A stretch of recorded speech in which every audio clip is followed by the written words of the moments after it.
Muling binira ni Pangulong Duterte si dating Pangulong Noynoy Aquino kaugnay ng kampanya kontra droga. Ayon sa Pangulo, nainsulto siya sa sinabi ni Aquino na walang nangyari sa isang taong drug operations ng administrasyon.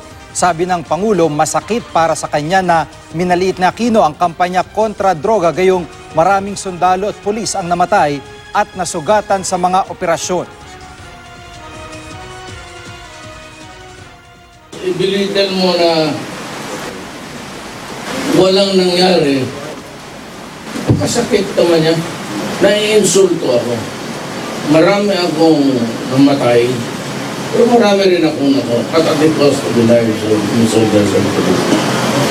Kaya ang sagot ko medyo balabak. Sabi ko na pagkagunggong naman. Sinabi ito ng Pangulo sa muli niyang pagbisita sa mga sundalo sa Marawi. Sinusubukan pa namin kunin ang reaksyon ni Aquino pero ilang kaalyado niya ang sumagot na.